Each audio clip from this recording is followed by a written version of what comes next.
Olá, boa tarde para todos. Aqui quem está falando é a Luísa.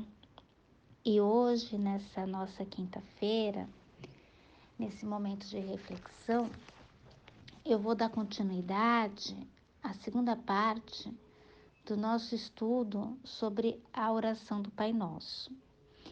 Então, na postagem anterior, eu comecei a nossa reflexão lendo algumas perguntas do Livro dos Espíritos, do capítulo 2, Lei de Adoração, da parte das leis morais, para que a gente pudesse começar a pensar e refletir na finalidade da oração, na questão da prece, na importância e objetivo da prece, dos tipos de prece.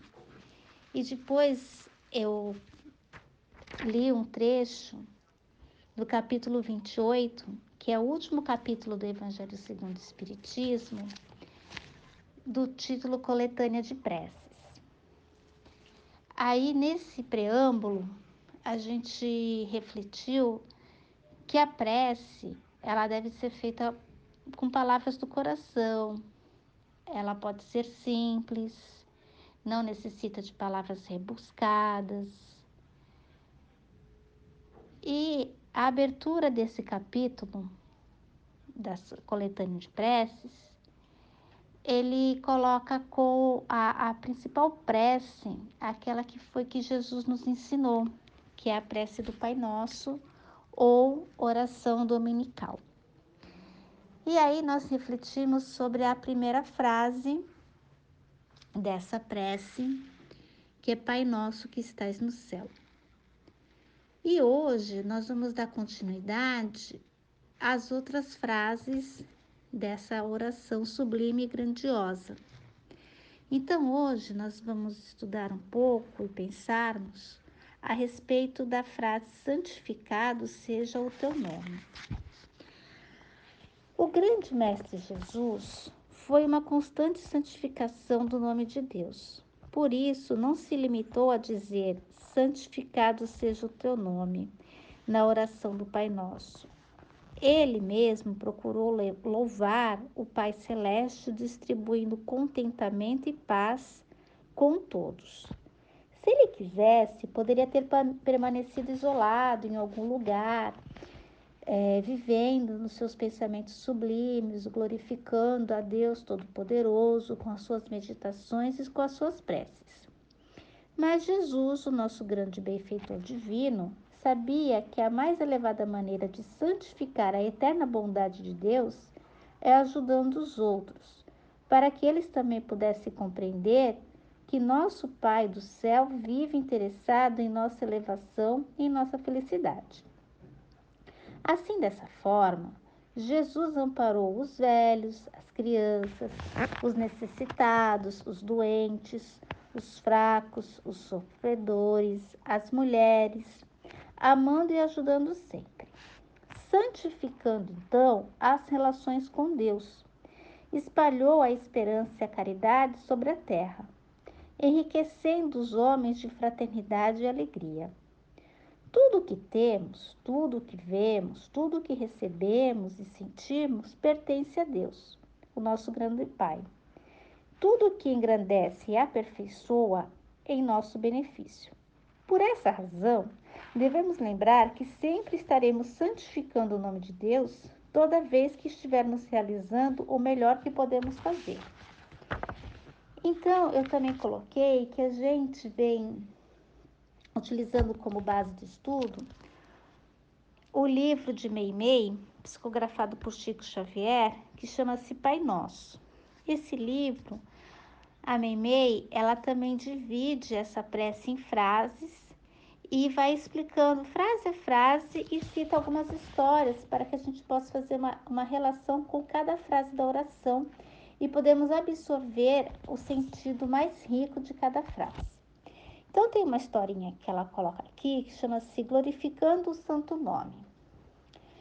Um professor contou em sua aula que no princípio da vida na Terra, quando os minerais, as plantas e os animais souberam que era necessário santificar o nome de Deus, houve por parte de quase todos um grande movimento de atenção e começaram a pensar em como poderiam glorificar o nome de Deus. Então, algumas pedras começaram a produzir diamantes, outras ouro e ainda outras gemas muito preciosas, de grande valor. As árvores começaram a pensar e começaram a dar frutos. O algodoeiro inventou alvos fios para uma vestimenta linda feita para o homem. A roseira resolveu cobrir-se de flores. A grama não conseguia crescer e pensou: posso alastrar-me pelo chão e enfeitar toda a terra.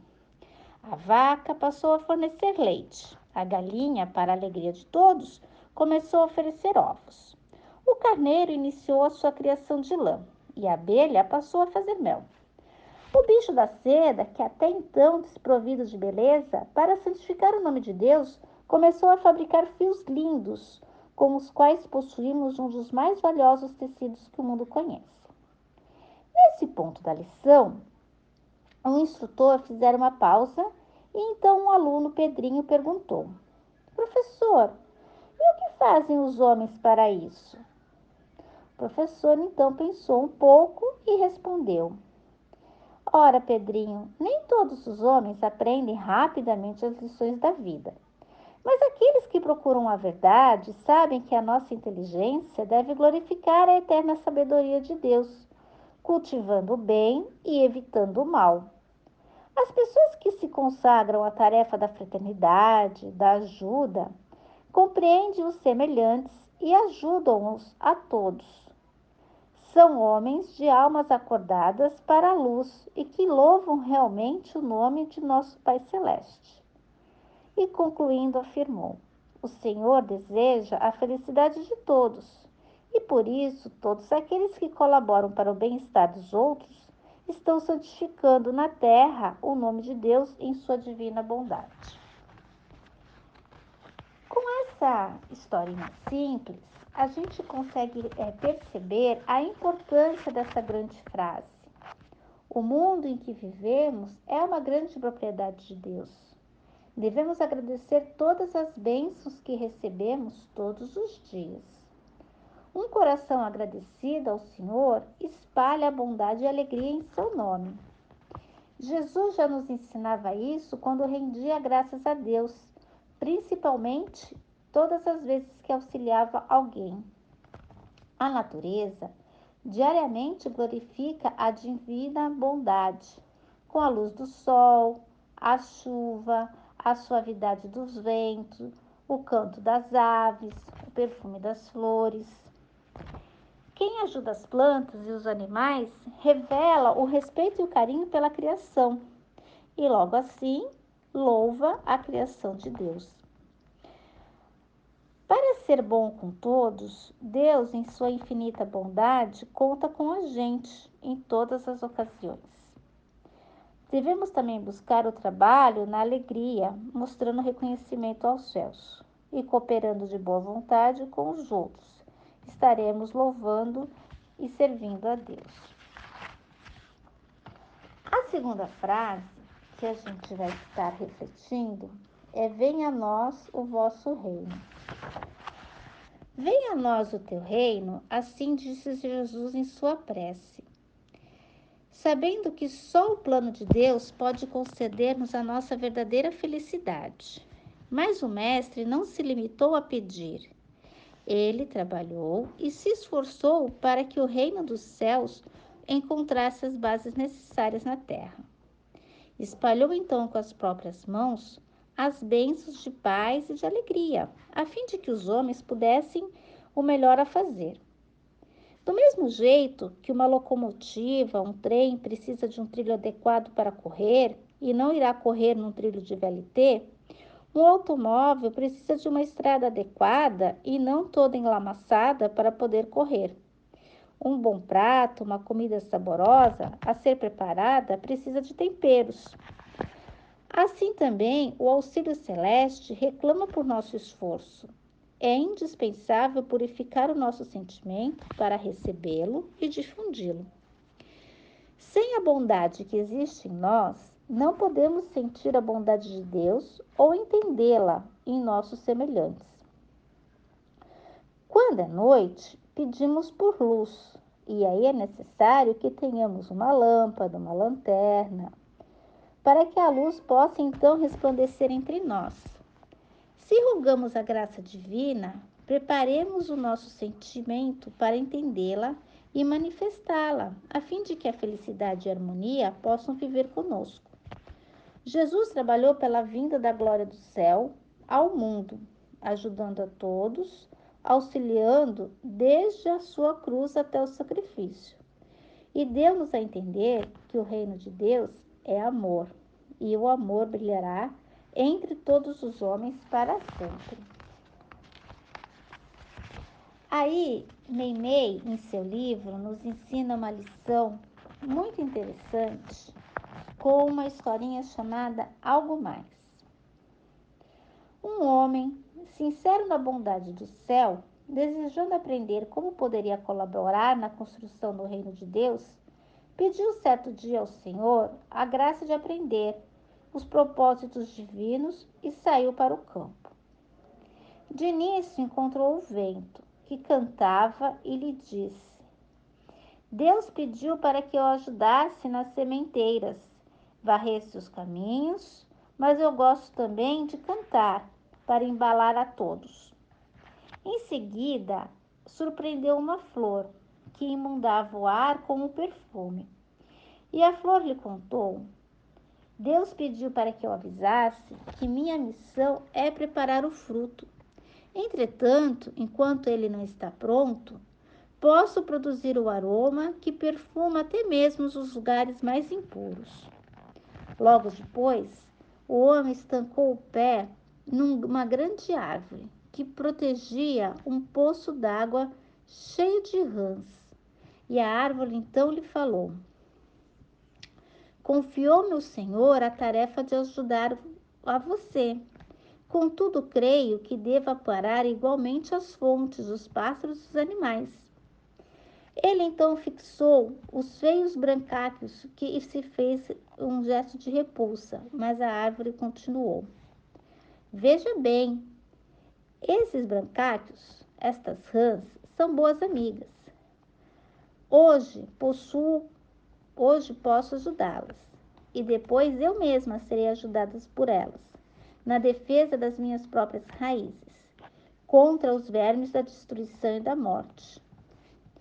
Este homem então compreendeu o ensinamento e seguiu adiante, chegando a seu vaso de cerâmica. Acariciou o vaso de barro que estava sobre a mesa, e então o barro lhe disse: Senhor, meu trabalho é garantir o solo firme, mas obedeço também o oleiro, que procurou ajudar na resistência do homem, em sua resistência, formando tijolos, formando telhas e formando vasos para adornar. Então, este homem, em seu lar, compreendeu que para servir na edificação do reino de Deus, é preciso ajudar uns aos outros, assim a realizar cada dia algo mais do que seja apenas a fazer a sua justa obrigação. E ela também nos coloca uma outra historinha chamada Fé e Perseverança, que muito nos colaboram para que a gente possa entender de fato essa frase. Três rapazes suspiravam muito por encontrar a Deus e faziam suas preces. Depois de muitas orações, certa vez no campo em que trabalhavam, apareceu o Senhor, guiado por seus anjos. Diante de uma radiosa luz, o divino amigo desceu da carruagem e colocou-se a ouvi-los. Os três amigos ajoelharam-se lágrimas de tanta felicidade. O primeiro implorou que queria muita riqueza. O mestre bondoso determinou que um dos anjos lhe entregasse um enorme tesouro de moedas. O segundo amigo suplicou a beleza perfeita, e o celeste benfeitor mandou que um dos servidores lhe desse um milagroso unguento, a fim de que a sua formosura brilhasse no rosto. O terceiro, com fé, exclamou: Senhor, eu estou em dúvida do que escolher, não sei bem. Então dai-me o que for mais justo segundo a sua vontade. Assim, recomendou a um dos seus anjos que lhe entregasse então uma bolsa. Em seguida, partiu e os abençoou. O moço que recebeu a bolsa abriu-a, super ansioso, mas ao olhar dentro ficou desencantado. Ela tinha apenas uma enorme pedra. Os amigos começaram a rir dele, supondo-se que tinha sido enganado. Mas esse jovem afirmou em sua fé e levou consigo essa pedra e começou a desbastá-la, procurando. Algum tempo depois, chegou ao coração do bloco de pedra, endurecido, e encontrou aí um lindo diamante. Com ele, adquiriu uma grande fortuna. Com essa fortuna, ele construiu uma casa, onde colocou doentes para encontrar refúgio e asilo, em nome de Deus. Vivia feliz, cuidando de seu trabalho, quando um dia, dois enfermos bateram à sua porta. Não teve dificuldade em reconhecê-lo. Eram seus dois amigos, colegas de oração, que haviam se enganado com o ouro e com a beleza, adquirindo apenas a doença e o cansaço, a miséria e a desilusão. Abraçaram-se pelo reencontro, chorando de alegria, e nesse instante o grande mestre apareceu e lhes disse: Bem-aventurados todos aqueles que sabem aproveitar as pedras da vida, porque a fé e a perseverança no bem são os dois grandes alicerces para o reino de Deus. Então, com essas liçõezinhas esclarecedoras, a gente consegue perceber que a bênção da felicidade está dentro do reino dos céus, que começa em nosso próprio coração, em nosso próprio labor, que o primeiro lugar que devemos procurar é o trabalho por adquirir um espaço nesse reino dos céus. E que a gente mesma que tem que construir esse reino, acendendo em nós a fogueira do entusiasmo, esquecendo do frio da indiferença, guardando a paz, a fim de poder distribuir. E que as paredes desse grande reino é a nossa primeira escola, é o nosso lar. Então, é nessa primeira escola, nesse nosso lar, é que a gente vai saber desenvolver a tolerância, a bondade, o respeito, o afeto, o amor, o entendimento, o auxílio, para que a gente possa construir esse caminho de bem-estar. O primeiro degrau para a gente conseguir esse reino de Deus é a gentileza. E pela gentileza, a gente vai conseguir aprender a ajudar as outras pessoas, a ter compaixão. E aí a gente vai edificando esse reino divino dentro de cada um de nós. Então, essa é a segunda parte do nosso estudo da oração dominical ou da prece do Pai Nosso. No próximo encontro, do nosso próximo momento de reflexão, na outra quinta-feira, a gente vai estudar as outras frases, que é seja feita a tua vontade, assim na terra como no céu, e as demais, até a gente conseguir concluir esse nosso estudo dessa prece maravilhosa e sublime que é o Pai Nosso. Lembrando que eu estou utilizando as perguntas do livro dos Espíritos, do capítulo 2, que é a lei de adoração, o capítulo 28, que é o último capítulo do Evangelho, no item 1, preces gerais, e o livro da Meimei, psicografado pelo Chico Xavier, que chama-se Pai Nosso. Esse é o nosso material de estudo para esse momento. Espero que tenha colaborado com vocês, que tenha despertado aí o interesse nessa prece maravilhosa. Peço que vocês permaneçam com a paz do Cristo e que a gente possa se reencontrar na próxima quinta-feira. Graças a Deus.